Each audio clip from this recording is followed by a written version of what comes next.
When Ethan Grayson, a young mail carrier, rang the doorbell to deliver a package on his usual route, he never imagined the unsettling scene that would greet him.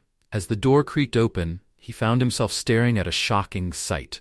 Mrs. Callahan, once the epitome of suburban elegance, stood before him in a state of severe neglect.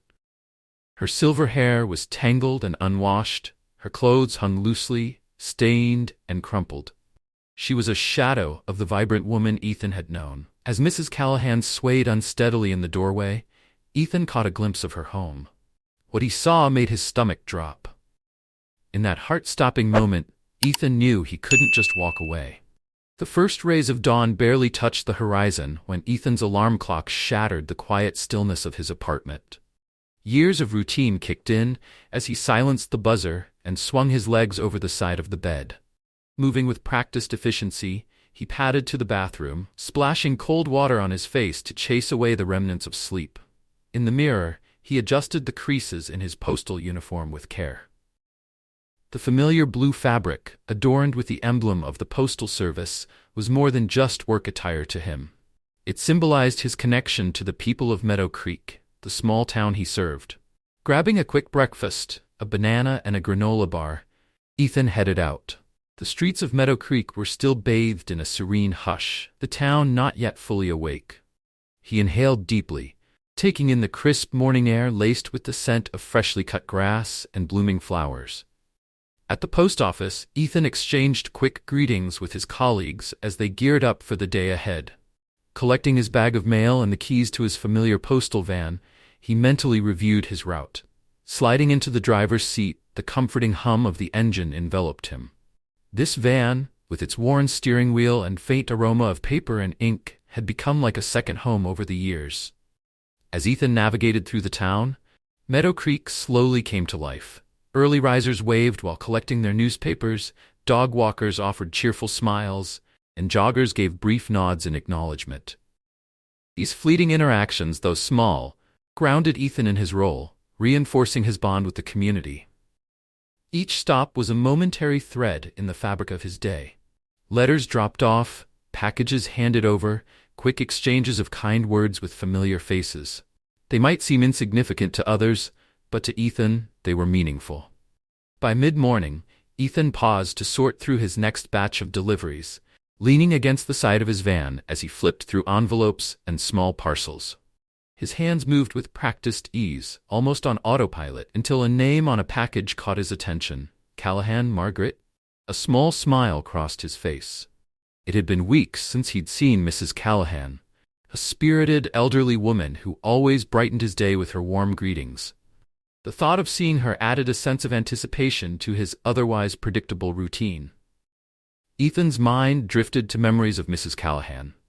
He thought of the twinkle in her eyes when she smiled and how she genuinely seemed to care about his day, asking thoughtful questions even in their brief encounters. In a job that could sometimes feel monotonous, she was a beacon of kindness and connection. Ethan climbed back into his van and set off toward Maplewood Drive, where Mrs. Callahan's house was located.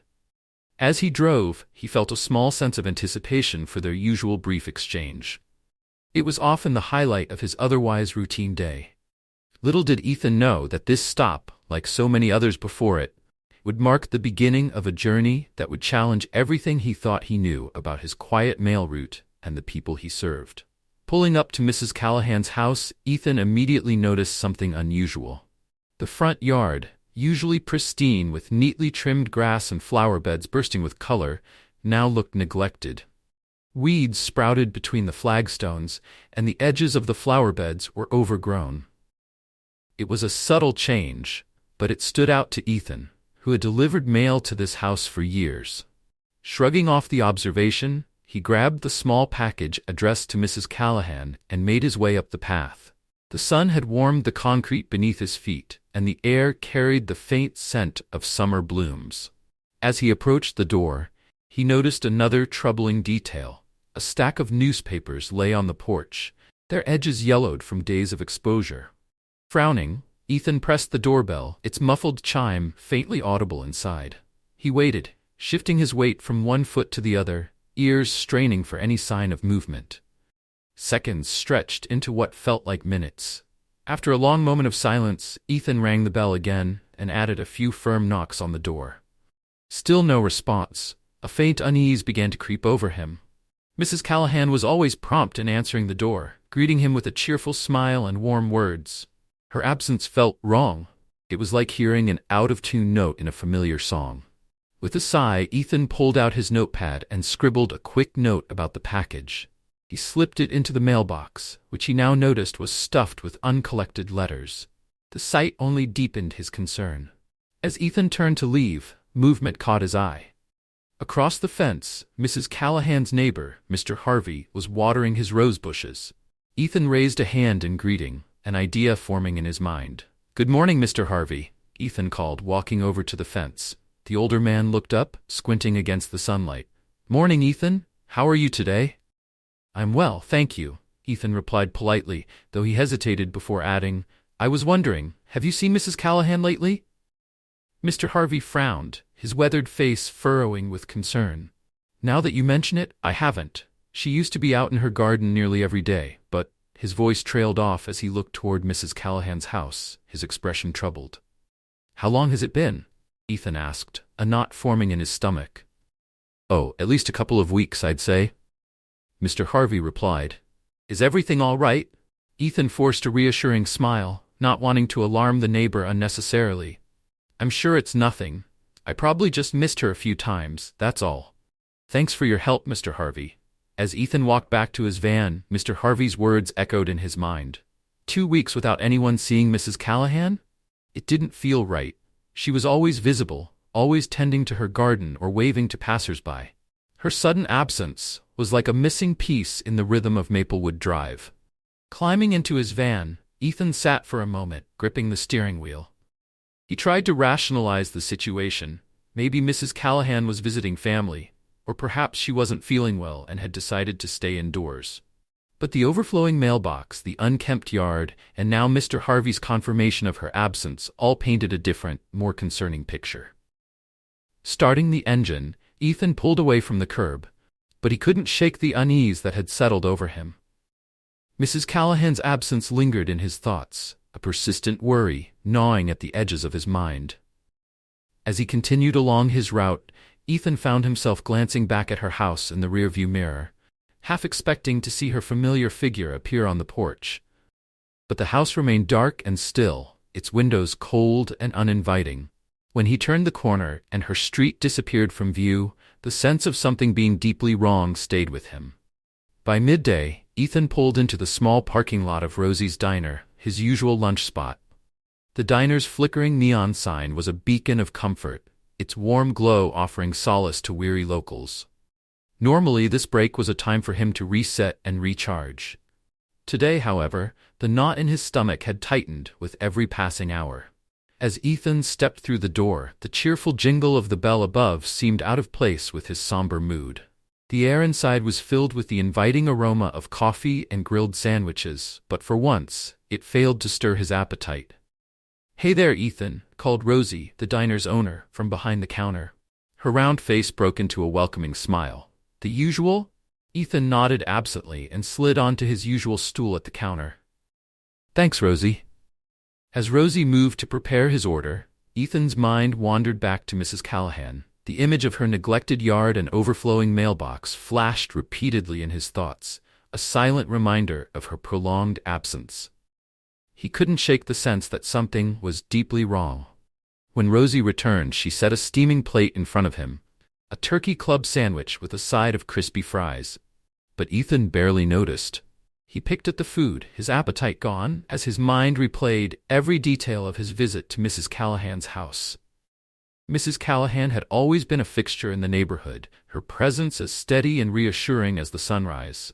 Ethan recalled countless mornings when her warm smile and kind words had brightened his day. Last winter, during a particularly bitter cold snap, she had insisted on giving him a thermos of hot cocoa to help him stay warm. In the spring, she had beamed with pride as she showed him her blooming roses, her face alight with joy. These small gestures, these moments of human connection, had always been a highlight of Ethan's route. Now the thought of her alone and possibly in trouble gnawed at him. What if she had fallen?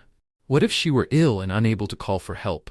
The scenarios played over and over in his mind, each more troubling than the last. Ethan pushed his plate away, barely touched. Rosie, noticing his unusual behavior, approached with a look of concern. "Everything all right, honey?" she asked gently. "You've hardly touched your food." Ethan sighed, rubbing a hand over his face. "I'm just worried about one of the residents on my route," he admitted. "Mrs. Callahan, over on Maplewood Drive. Have you seen her lately?" Rosie frowned, her brow knitting in thought. "Margaret Callahan?" she asked. "Now that you mention it, no. I haven't seen her at her usual Tuesday lunch with the church ladies in weeks. Is something wrong?" The confirmation of Mrs. Callahan's absence from another source deepened Ethan's unease. He quickly explained the situation to Rosie, from the neglected yard to the untouched mail. Her expression grew more troubled as he spoke. "Oh dear," Rosie murmured when he finished. "That doesn't sound like Margaret at all. She's always been so active in the community." Ethan nodded, feeling both validated and even more worried. "I know. I just can't shake the feeling that something's wrong, but I don't know what to do about it." Rosie reached across the counter and gave his hand a reassuring pat. "You've got a good heart, Ethan," she said kindly. "Trust your instincts. If you think something's wrong, it probably is." As Ethan left the diner, Rosie's words echoed in his mind. The weight of responsibility pressed heavily on his shoulders. He couldn't simply go about his route as if nothing had happened. Something was wrong at Mrs. Callahan's house, and he knew he had to find a way to help. Mrs. Callahan had always been kind to him, treating Ethan with respect and genuine warmth. Didn't he owe her at the very least the effort of ensuring she was okay? Climbing back into his postal van, Ethan made a firm decision. He could no longer ignore the uneasy feeling gnawing at him. He would return to Mrs. Callahan's house. This time, he wouldn't leave until he was certain she was safe. Turning the key in the ignition, Ethan felt a swirl of determination and apprehension. He had no idea what he might find at her house, but he knew he had to try. The afternoon sun cast long shadows across Mrs. Callahan's yard as Ethan pulled up to the curb for the second time that day. The house looked even more desolate in the harsh light, its neglected state more glaring than it had appeared that morning. Steeling himself, Ethan stepped out of the van, his heart beating faster than usual. With purposeful strides, he approached the front door, resolved to get answers. As he reached out to press the doorbell, he caught a whiff of something he hadn't noticed earlier, a faint but unpleasant odor lingering around the porch. His stomach turned as he pressed the bell, its chime echoing through the house just as it had that morning. Seconds passed in tense silence. Then, at last, Ethan heard it. The slow, uneven shuffle of footsteps approaching the door. Relief washed over him momentarily, but it was quickly replaced by a deep sense of concern. Why hadn't she answered earlier? What had changed since this morning? The door creaked open, and Ethan's breath caught in his throat. The woman standing before him bore little resemblance to the Mrs. Callahan he had come to know. Her once neatly styled silver hair was now disheveled and greasy, her face gaunt and pallid. But it was her eyes that alarmed Ethan the most. Unfocused and glassy, stripped of the lively warmth and intelligence he was used to seeing. "Mrs. Callahan," Ethan said softly, trying to mask his shock. "It's me, Ethan, your mail carrier. Are you all right?" She blinked slowly, as though struggling to recognize him. "Ethan," she mumbled, her voice weak and raspy. "Oh yes, I'm fine, dear, just feeling a little under the weather." Her words, slurred and barely coherent, did little to reassure him. As she spoke, Ethan's eyes took in the details he hadn't noticed before. Her house dress was stained and wrinkled, and to his growing horror, there were alarming red stains on her pants in a private area. The smell from earlier was stronger now, a nauseating mix of unwashed bodies and something sickly sweet he couldn't place. "Mrs. Callahan," Ethan said gently, fighting to keep his voice steady. "I'm really worried about you. You don't look well. Is there someone I can call for you? A family member? A doctor?" She waved a trembling hand, dismissing his concern. No, I'm fine," she said, her voice wavering. "Just need a bit of rest, that's all." Her words didn't reassure Ethan in the slightest. She swayed on her feet, and without thinking, he reached out to steady her. "Please," he insisted. But she flinched away from his touch, and in doing so, the door swung open wider. What Ethan saw inside made his blood run cold. The once pristine living room was in utter chaos. Trash littered the floor, empty food containers, crumpled papers, and what appeared to be used medical supplies. The furniture was coated in a thick layer of dust, and the stagnant air was stifling. "Mrs. Callahan," Ethan said again, his voice now edged with urgency. "Please let me help you. This isn't right. You need—" "I said I'm fine," she snapped, her voice suddenly sharp, though it lacked true strength. "Thank you for your concern, but I can manage on my own." With that, she began to close the door. Ethan stood frozen, stunned and conflicted. The brief glimpse he'd had of her living conditions, combined with her deteriorated state, left no doubt in his mind. Something was terribly wrong. Yet respecting her privacy and autonomy warred with his growing sense of responsibility. As the door clicked shut, Ethan remained rooted to the spot, the weight of the situation pressing heavily on him. He knew he couldn't leave things like this. Mrs. Callahan needed help, whether she admitted it or not. Each step back to his van felt heavier than the last. Images of her frail figure, the disturbing stains on her clothes, and the disarray inside her house replayed in his mind like a haunting film reel.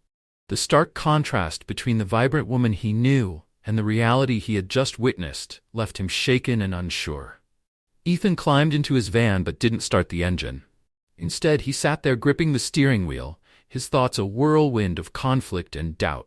The responsibility he felt toward Mrs. Callahan weighed heavily against his uncertainty about overstepping his boundaries. The van, once a place of comfort, now felt suffocating. Ethan struggled to steady his breathing, the enormity of the decision before him making each breath feel like a task. On one hand, Mrs. Callahan had explicitly told him she was fine. She was an adult, capable of making her own decisions. Who was he, just her mailman, to question her or interfere in her life? The professional side of him argued that he had already gone above and beyond by checking on her twice. Maybe he should simply respect her wishes and move on. But then, the memory of her gaunt face, the alarming stains on her clothes, and the chaos inside her home surged back into his mind. The Mrs. Callahan he knew would never have let things reach this state. Something was clearly desperately wrong. Closing his eyes, Ethan tried to center himself. He thought about all the times Mrs. Callahan had greeted him with a warm smile, how she always treated him with kindness and respect. He remembered the Christmas card she had given him one year, thanking him for his reliable service and friendly demeanor. She had seen him as more than just the mailman. She had seen him as part of her community. Could he really turn his back on her now when she so clearly needed help, even if she couldn't or wouldn't admit it? With a deep breath, Ethan made his decision. He couldn't leave things as they were. Even if it meant overstepping, even if Mrs. Callahan became angry with him, he had to try one more time. He owed her that much. Steeling himself, Ethan got out of the van and walked back toward Mrs. Callahan's front door. His steps were purposeful, each one driven by determination. This time, when he rang the doorbell, the silence that followed felt even heavier, almost foreboding. He waited, counting the seconds in his head before ringing the bell again. "Mrs. Callahan?" he called out, his voice firm but tinged with worry. "It's Ethan again. Please, I just want to make sure you're all right." The silence stretched on, broken only by the distant sound of a lawnmower and the faint laughter of children playing further down the street. The ordinary noises felt surreal against the rising sense of dread in Ethan's chest. He tried knocking again, his fist striking the wood with urgency. "Mrs. Callahan, if you can hear me, please open the door. I'm worried about you." As the minutes ticked by with no response, Ethan's anxiety surged. She had been there just moments ago. Why wasn't she answering now? Had something happened to her in the brief time since he'd last seen her? His mind spiraled with possibilities, each more alarming than the last. Had she fallen? Lost consciousness? The red stains on her clothing suddenly took on a far darker meaning. What if she was bleeding? What if she needed immediate medical attention? Ethan stepped back from the door, his heart pounding. He knew he was running out of time to act, and the weight of his next move pressed down on him like never before. He knew he needed to act, but what could he do? He wasn't family. He had no legal right to enter Mrs. Callahan's home. Yet the thought of walking away, of leaving her alone in such an alarming state, filled him with dread. With shaking hands, Ethan pulled his phone from his pocket. He stared at the screen for a long moment, his thumb hovering over the keypad. Making the call could change everything. It might be an overreaction, an invasion of Mrs. Callahan's privacy, and even a breach of her trust. But it could also be the decision that saved her life. Taking a deep, steadying breath, Ethan dialed 911. As the phone rang, he silently hoped he was doing the right thing. The dispatcher's voice came through, calm and professional. 911, what's your emergency? Ethan swallowed hard before speaking, his words tumbling out in a rush of urgency. My name is Ethan Grayson. I'm a mail carrier, and I'm really worried about one of the residents on my route. Her name is Mrs. Margaret Callahan, and she lives at 38 Maplewood Drive. I've been to her house twice today, and something seems very wrong. As Ethan described what he had observed, the unkempt yard, the overflowing mailbox, Mrs. Callahan's disheveled appearance, the stains on her clothing, the chaotic state of her home, and now her failure to respond, the weight of his concern pressed down on him. The dispatcher listened attentively, then assured Ethan that officers would be sent to perform a welfare check immediately. Given the seriousness of the situation, particularly the stains Ethan had mentioned, they would also dispatch an ambulance to ensure Mrs. Callahan received medical attention if needed. When the call ended, Ethan let out a long, shaky breath. There was no going back now. He had set events in motion, and all he could do was wait and hope he had made the right choice. Settling on the curb outside the house, Ethan's mind swirled with questions. Had he done too much? Or had he done too little? Would his actions truly help Mrs. Callahan? Or had he overstepped in a way that might hurt her? The kind woman, who had always brightened his day with her warmth and generosity, deserved so much more than this uncertainty. The distant wail of sirens pierced the quiet afternoon air, growing louder as they approached Maplewood Drive. Ethan stood, his heart racing, as a police cruiser and ambulance rounded the corner, their flashing lights reflecting off nearby windows. As the vehicles came to a stop in front of Mrs. Callahan's home, Ethan felt a mix of relief and anxiety. He had initiated this response, but now everything was out of his hands. Two police officers stepped out of the cruiser, their faces serious as they approached him. The taller of the two spoke first, his tone gruff but not unkind. Are you the one who called this in? Ethan nodded, swallowing the lump in his throat. Yes, sir. I'm Ethan Grayson, the mail carrier for this route. I'm the one who called about Mrs. Callahan. The officer nodded, pulling out a notepad. Can you tell us exactly what you saw that made you concerned enough to call 911? Ethan took a deep breath and recounted everything in detail, from the neglected yard and the stuffed mailbox to Mrs. Callahan's frail and disheveled state, the alarming stains on her clothing, and the unsettling state of her home. He laid it all out. As he spoke, he noticed the officer's expressions growing more concerned. You said you spoke to her earlier? The second officer asked. Yes, Ethan replied, nodding. She answered the door maybe 20 minutes before I called you. She insisted she was fine, but she clearly wasn't. And now she's not responding at all. The officers exchanged a look before turning toward the house. The taller officer turned back to Ethan and said, All right, we're going to check it out. You stay here. Ethan nodded, his heart hammering as he watched them approach the door. Everything he had witnessed and reported now rested in their hands. Wait here, the first officer instructed Ethan. Ethan nodded and stood back, his stomach churning with a mix of anxiety and the faint hope that he had made the right decision. The taller officer approached Mrs. Callahan's front door and rang the doorbell, while his partner positioned himself to the side, one hand resting cautiously on his holster. Long moments passed without a sound from inside. The officers knocked loudly, announcing themselves as police and asking Mrs. Callahan to open the door if she could hear them. The silence that followed felt unbearably heavy. After several more attempts to get a response, the officers exchanged grim looks and conferred briefly. Then, to Ethan's shock, they began positioning themselves to force their way inside. Wait, Ethan called out, unable to stop himself. Are you sure that's necessary? The second officer turned to him, his expression sympathetic but firm.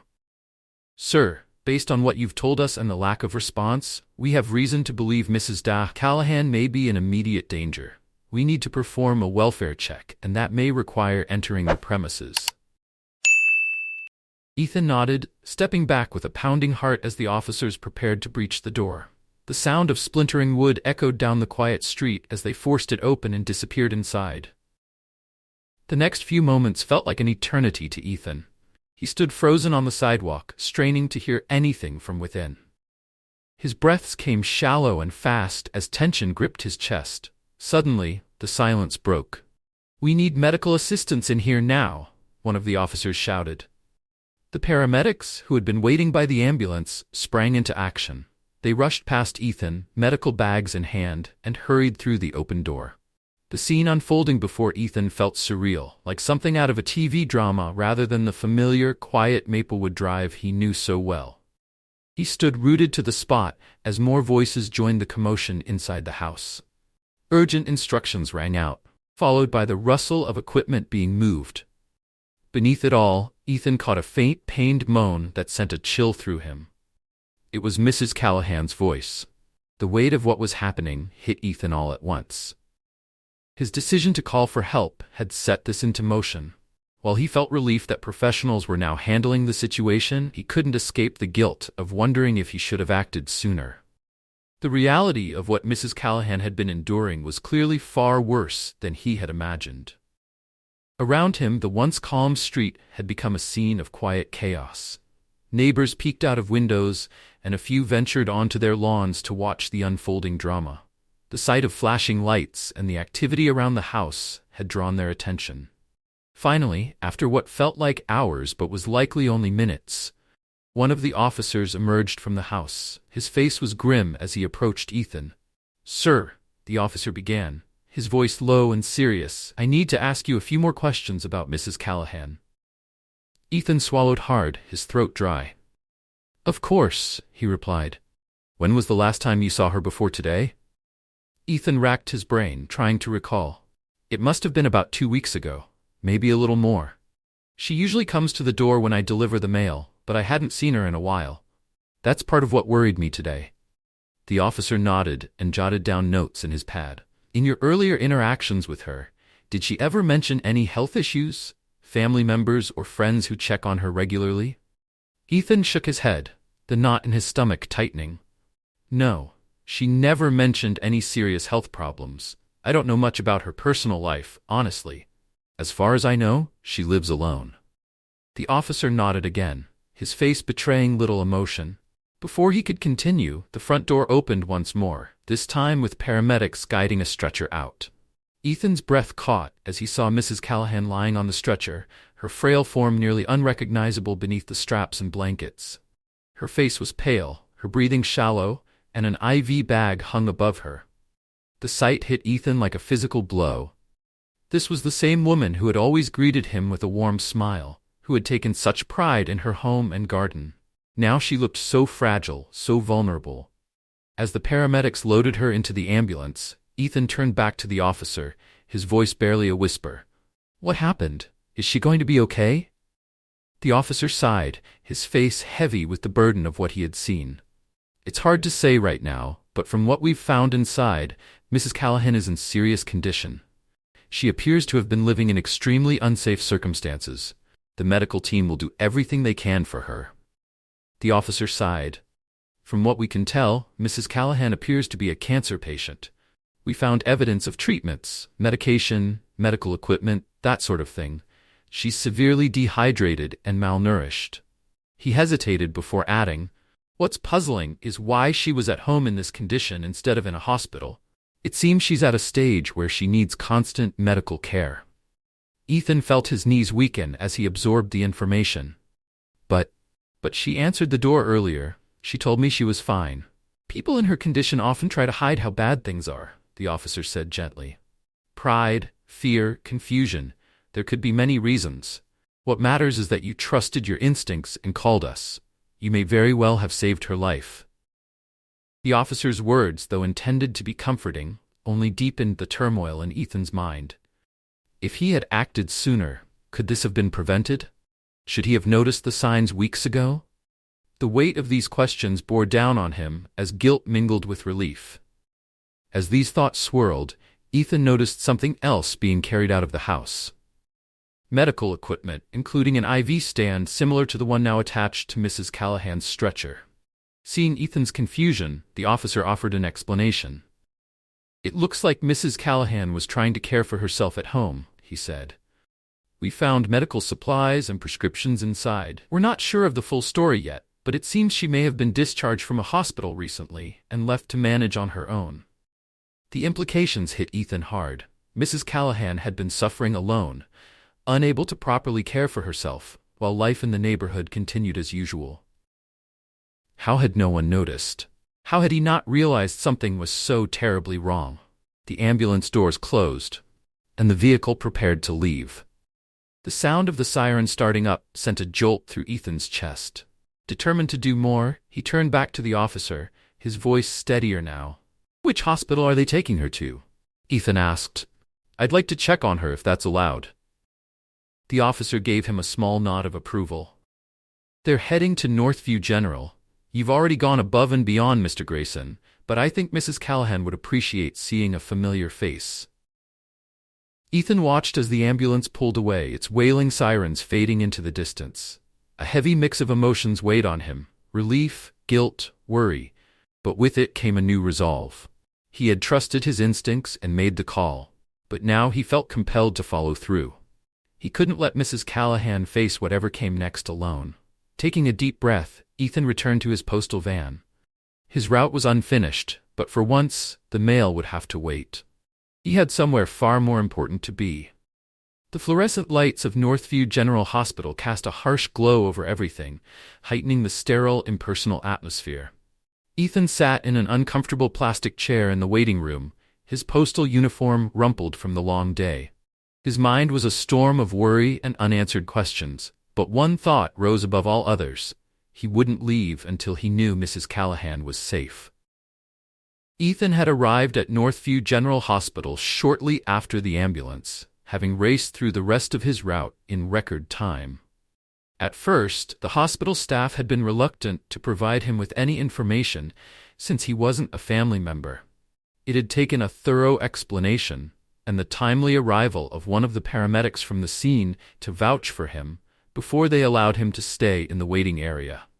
Hours passed, and Ethan remained seated, his legs bouncing with nervous energy. He watched doctors and nurses rush by, their faces focused and professional. Every time the doors to the emergency department swung open, Ethan sat up straighter, hoping for news about Mrs. Callahan. Finally, a doctor in scrubs approached, consulting a clipboard. "Mr. Grayson?" she asked. Ethan stood quickly, his heart pounding. "That's me. How is Mrs. Callahan? Is she going to be okay?" The doctor gestured for him to sit, her face serious. She took the seat next to him, her voice low and measured. "Mr. Grayson, I understand you're the one who found Mrs. Callahan and called for help. I want you to know that your actions likely saved her life. However," she added gently, "her condition is still very serious."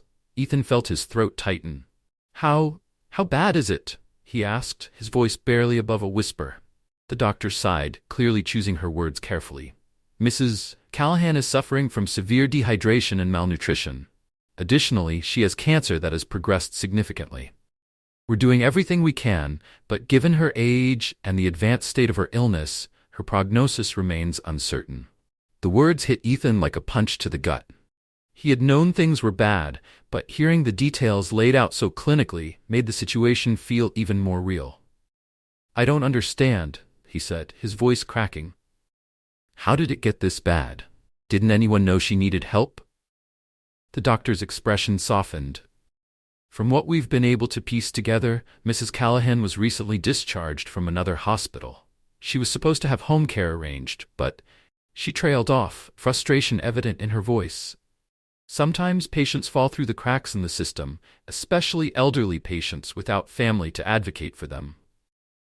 Ethan felt a surge of anger mix with his worry. "But that's not right," he said firmly. "There has to be something in place to prevent this from happening." "You're absolutely right," the doctor agreed, her tone both sympathetic and resigned. "There should be. But the reality is far from ideal.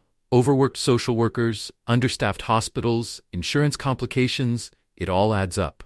Unfortunately, situations like Mrs. Callahan's happen more often than we'd like to admit. As the doctor continued explaining Mrs. Callahan's condition and the treatment plan, Ethan found his mind wandering. He thought about all the times he had delivered mail to her house over the past few weeks, completely unaware of the crisis unfolding behind that closed door. The guilt gnawed at him, though it was quickly overshadowed by a growing sense of determination. "Can I see her?" Ethan interrupted suddenly, the question tumbling out before he could stop himself. The doctor hesitated, her brow furrowing. "She's heavily sedated right now, and visiting hours are nearly over," she said. Then she paused, studying Ethan's face. Something in his expression seemed to move her. She gave a small nod. "I suppose we can make an exception. Follow me." Ethan stood and followed the doctor through the winding hospital corridors, bracing himself for what he might see. Nothing, however, could have fully prepared him for the sight of Mrs. Callahan in her hospital bed. The vibrant, kind-hearted woman he had known was almost unrecognizable. Tubes and wires sprouted from her frail body, connecting her to monitors and machines that beeped and hissed in a mechanical symphony. The sight felt jarringly out of place with the quiet dignity Mrs. Callahan had always exuded. Ethan approached the bed slowly, his eyes stinging with unshed tears. Gently, he took Mrs. Callahan's hand, being careful not to disturb any of the equipment. Her skin felt paper-thin and cool to the touch. For the first time in days, Ethan allowed himself to pause and simply sit with the gravity of the moment. Her skin felt delicate and cool under Ethan's touch. He whispered, his voice thick with emotion, "I'm so sorry, Mrs. Callahan. I should have realized something was wrong sooner. I should have done more." As Ethan stood by her bedside, lost in a storm of guilt and regret, a small movement caught his attention. Mrs. Callahan's fingers twitched slightly, and her eyelids began to flutter. Ethan's heart leaped into his throat as he watched her slowly regain consciousness. "Mrs. Callahan," he said softly, leaning closer. "It's me, Ethan, your mail carrier. You're in the hospital. You're safe now." Her eyes opened fully, clouded with confusion at first, then recognition dawned, and she rasped, "Ethan?"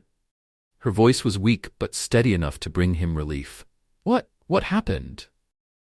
Ethan quickly pressed the call button for the nurse before turning back to her. "You've been very sick, Mrs. Callahan, but you're getting better now. The doctors are taking good care of you." The medical staff rushed in, checking her vitals and running tests. Ethan stepped back, watching anxiously as they worked. When they assured him that Mrs. Callahan was stable and could manage a short conversation, he returned to her bedside. "Ethan," she said, her voice slightly stronger but still faint, "they told me you're the one who found me. You saved my life." Ethan felt his cheeks flush with embarrassment. "I just did what anyone would do," he replied. "I was worried about you." Mrs. Callahan shook her head slightly, a sad smile forming on her face. "Not everyone would have noticed, dear. Not everyone would have cared." She paused, taking a shaky breath. "I'm so sorry for snapping at you earlier. I was just embarrassed about everything. I suppose I owe you an explanation." Over the next hour, as she sipped water and paused often to catch her breath, Mrs. Callahan shared her story. She explained how she had been diagnosed with cancer months earlier. The treatment had been grueling, leaving her weak and sick, but she had fought hard, determined to survive. "I thought I was getting better," she said, her eyes distant with memory. "But then they told me the hospital was overcrowded, that my insurance wouldn't cover more inpatient care. I had to go home." Ethan listened intently, his heart heavy as she described her discharge. She had been promised a home care nurse, but days turned into weeks, and no one ever came.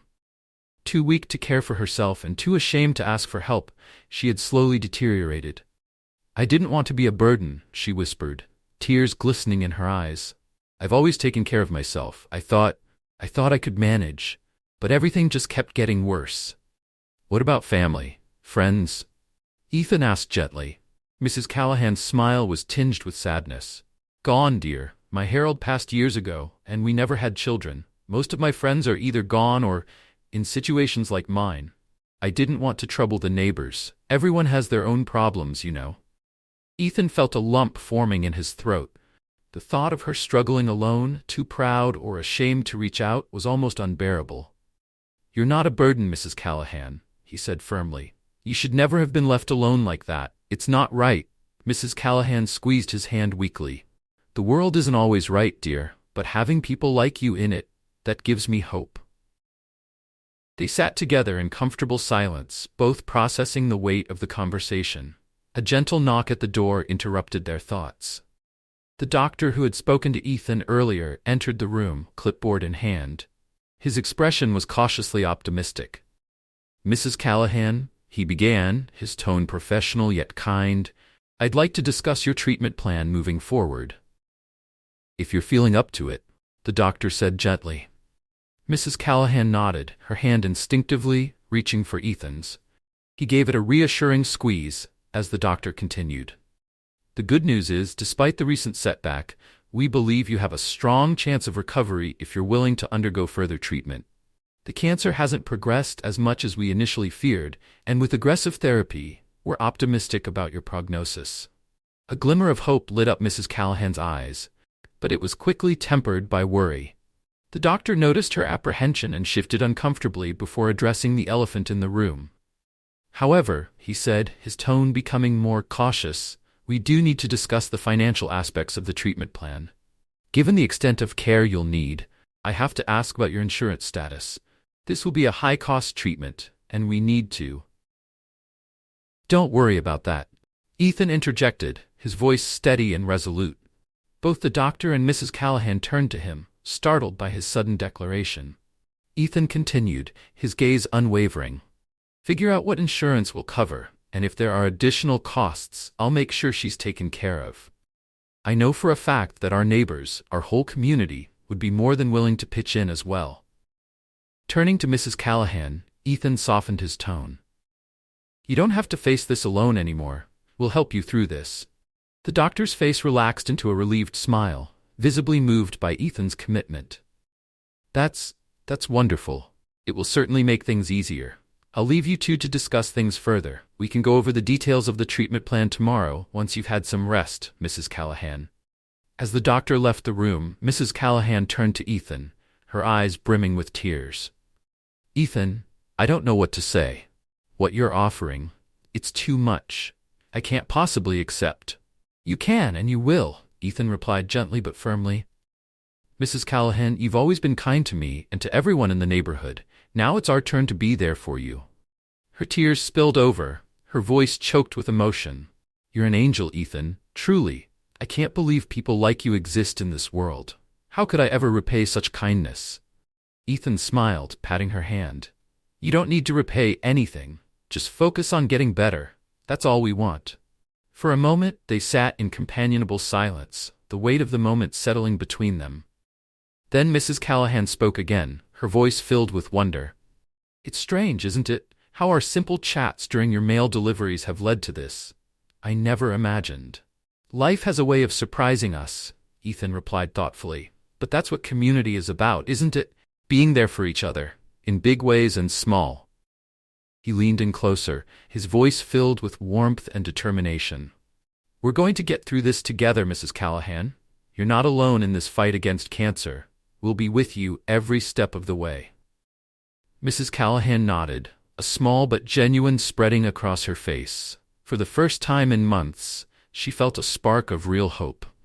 The road ahead would be long and challenging, but she wouldn't have to face it alone. As the evening light filtered through the hospital room window, Ethan and Mrs. Callahan continued to talk, making plans, sharing stories, and reflecting on the unexpected journey that had brought them to this moment. A simple act of compassion had blossomed into something profound, a testament to the enduring strength of community and the power of kindness. In that moment, both Ethan and Mrs. Callahan understood that whatever challenges lay ahead, they would face them together. And in doing so, they had not only changed each other's lives, but had also set an example of what it truly means to be a neighbor, a friend, and part of something greater than oneself.